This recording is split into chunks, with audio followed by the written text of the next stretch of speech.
आज हमने 10th class का साइंस का ऑब्जेक्टिव सवाल लेकर आए हैं और सभी वीवीआई सवाल है, अति महत्वपूर्ण सवाल है यहाँ पे बच्चों 2024 के लिए है। और यहाँ पे जितना भी सवाल लिए हैं बच्चों तो पूरा इंपॉर्टेंट से वीवीआई है। आप लोग जरूर देखिए पूरा वीडियो और आप लोगों को यहाँ से जरूर लाभ मिलने वाला है प्यारे बच्चों, ठीक ना। चलिए प्यारे बच्चों देखिए अगला सवाल जो आपका यहाँ पे स्क्रीन पे आने वाला है। देखिए पहला सवाल जो बच्चा है यहाँ पे दिया गया है प्यारे बच्चों, देखिए 10th का हमने यहाँ पे सीरीज भी चला रहे हैं और लगातार यहाँ पे हम क्लास यहाँ पे ऑब्जेक्टिव्स का करा रहे हैं प्यारे बच्चों। तो अगला सवाल देखिए यहाँ पे फर्स्ट नंबर का सवाल जो है, नर युग्मक और मादा युग्मक के संलयन को कहते हैं। तो क्या कहते हैं बच्चों, उसको हम निषेचन कहते हैं। ऑप्शन आपका बिल्कुल भी सही हो जाएगा, ठीक ना बच्चों। तो अगला सवाल देखिए प्यारे बच्चों यहाँ पे क्या दिया गया है, डेंगू उत्पन्न करने वाले मच्छर किस तरह के जल में रहता है। यानी डेंगू मच्छर डेंगू उत्पन्न करने वाले मच्छर किस तरह के जल में रहता है बच्चों। तो यह किस तरह जल में रहता है, साफ जल में रहता है। किस तरह का जल में रहता है बच्चों, साफ जल में रहता है। ऑप्शन आपका ये बिल्कुल राइट आंसर हो जाएगा।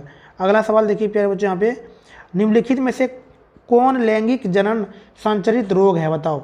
निम्नलिखित में कौन लैंगिक जनन संचारित रोग है इसमें से बच्चों। देखिए इसमें से क्या होगा, यानी एड्स आपका है और बी भी है, यानी गोनारिया। आंसर आपका क्या होगा, बिल्कुल सी राइट आंसर हो जाता है बच्चों, ठीक है। यहाँ पे डी होना चाहिए था, तो डी आपका बिल्कुल राइट आंसर हो जाएगा बच्चों। यहाँ पे हमने लगातार ऑब्जेक्टिव्स का क्लास करा रहे हैं बच्चों, आप लोग देखिए और लाइव जरूर जुड़िए। लाइव क्लासेस भी यहाँ पे पर डे करा रहे हैं। मानव भ्रूण का विकास होता है कहाँ पे होता है, तो गर्भाशय में होता है। ऑप्शन आपका बिल्कुल बी राइट आंसर है प्यारे बच्चों। अगला सवाल देखिए बहुत इंपॉर्टेंट, जितना भी सवाल लिए हैं सभी वीवीआई है। पूरा वीडियो देखिए, नए हैं तो चैनल को सब्सक्राइब जरूर करिएगा। उभयलिंगी जंतु कौन नहीं है, इसमें से उभयलिंगी जंतु जो है केंचुआ नहीं है। कौन नहीं है बच्चों, केंचुआ नहीं है। ऑप्शन आपका ये बिल्कुल राइट आंसर हो जाएगा बच्चों। अगला सवाल देखिए कितना शानदार सब है, सभी सवाल यहाँ पे वीवीआई लिए हैं बच्चों। विश्व देखिए यहाँ पे अगला सवाल क्या है, विश्व में कितने प्रतिशत भाग में जल पाया जाता है। तो विश्व में जो बच्चों है 70% जल पाया जाता है, ठीक ना। कितना परसेंट, तो 70%। ऑप्शन आपका ये सी बिल्कुल राइट आंसर है बच्चों। और आप लोग लाइक कर दीजिए, वीडियो को शेयर जरूर करिएगा। यहाँ पे कंटिन्यू यहाँ पे लाइव क्लासेस और ऑब्जेक्टिव्स का क्लास पर डे करा रहे हैं बच्चों। अगर आप लोग नए हैं तो चैनल को सब्सक्राइब जरूर करिएगा। देखिए यूरो का संबंध है किससे है, यूरो का संबंध वायु प्रदूषण से है। किससे है बच्चों, वायु प्रदूषण से संबंध है यूरो का। ऑप्शन आपका ये बिल्कुल सही जवाब हो जाएगा बच्चों, ठीक ना। चलिए निम्न में से कौन एक भूमिगत जल का उदाहरण है। तो भूमिगत जल का जो उदाहरण है इसमें से देखिए नदी है, कुआं है, तालाब है, समुद्र है। तो कुआं जो है भूमिगत जल का एक उदाहरण है, बी आपका बिल्कुल सही है, ठीक ना। चलिए फ्रेंड्स देखिए अगला सवाल, चिपको आंदोलन किस वर्ष से प्रारंभ हुआ। चिपको आंदोलन किस वर्ष से प्रारंभ हुआ था, तो यह 1970 ईस्वी में प्रारंभ हुआ था बच्चों। ऑप्शन ए आपका बिल्कुल सही है, ठीक ना फ्रेंड्स। चलिए अगला देखिए, सरदार सरोवर बांध किस नदी पर निर्मित हुआ। तो सरदार सरोवर बांध जो निर्मित हुआ है यह नर्मदा नदी पे हुआ है और यह इसका ऑप्शन सी आपका बिल्कुल सही है, ठीक। चलिए कौन सा अधातु कमरे के ताप पर द्रव में होता है, यानी कमरे के ताप पर द्रव में होता है, तो यह ब्रोमीन होता है। कौन क्या होता है, ब्रोमीन। ये आपका बिल्कुल सही हो जाएगा बच्चों, ठीक। तो आप लोग जरूर लाइक कर दीजिएगा, वीडियो को शेयर करिएगा और नए हैं चैनल को सब्सक्राइब करिएगा। यहाँ पे कंटिन्यू लाइव क्लासेस भी करा रहे हैं बच्चों। सीसा और टीन के मिश्र धातु को कहते हैं, क्या कहते हैं, सोल्डर कहते हैं। क्या कहते हैं बच्चों, शोल्डर कहते हैं। ऑप्शन आपका ये बिल्कुल सही हो जाएगा।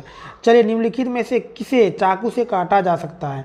तो चाकू से हम लिथियम को काट सकते हैं। किसको काट सकते हैं, लिथियम। ये आपका बिल्कुल सही ऑप्शन है प्यारे बच्चों। चलिए निम्न में से कौन अधातु है, इनमें से कौन अधातु है बच्चों। देखिए इसमें से कौन अधातु है, तो कार्बन जो है ना, यह क्या है, अधातु है। ऑप्शन आपका बिल्कुल भी सही है जवाब।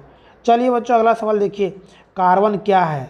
तो कार्बन क्या है बच्चों, यहाँ पे कार्बन अधातु है। क्या है, कार्बन अधातु है, बी आपका बिल्कुल सही हो जाएगा बच्चों। चलिए सोना निम्नलिखित में से किस द्रव में घुल जाता है।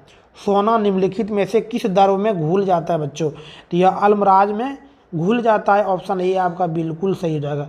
चलिए अगला सवाल देखिए, मानव नेत्र के किस भाग पर किसी वस्तु का प्रतिबिंब बनाते हैं, वह है क्या है। तो दृष्टि पटल पे वस्तु जो मानव नेत्र है उसमें जो प्रतिबिंब बनता है बच्चों, यानी दृष्टि पटल पे बनता है। ऑप्शन आपका डी बिल्कुल सही हो जाएगा प्यारे बच्चों, ठीक। कमरे की तरह नेत्र में प्रवेश करते प्रकाश के परिणाम को नियंत्रित करता है, कौन करता है, तो आयरिस करता है बच्चों। कौन करता है, आयरिस करता है। डी आपका बिल्कुल सही ऑप्शन है प्यारे बच्चों। अगला देखिए, मानव नेत्र में प्रकाश किस रास्ते प्रवेश करता है। तो मानव नेत्र में जो है प्रकाश पुतली के रास्ते प्रवेश करती है। ऑप्शन आपका सी बिल्कुल सही है। चलिए, आकाश का रंग नीला होने का कारण क्या है? तो आकाश का रंग जो नीला होता है प्रकाश का प्रकीर्णन के कारण होता है, और बी आपका बिल्कुल यहाँ पे सही आंसर है प्यारे बच्चों। ठीक, चलिए प्यारे बच्चों, अगले वीडियो मिलते हैं। आप लोग चैनल को सब्सक्राइब जरूर करिएगा, लाइक करिएगा, वीडियो को शेयर करिएगा बच्चों।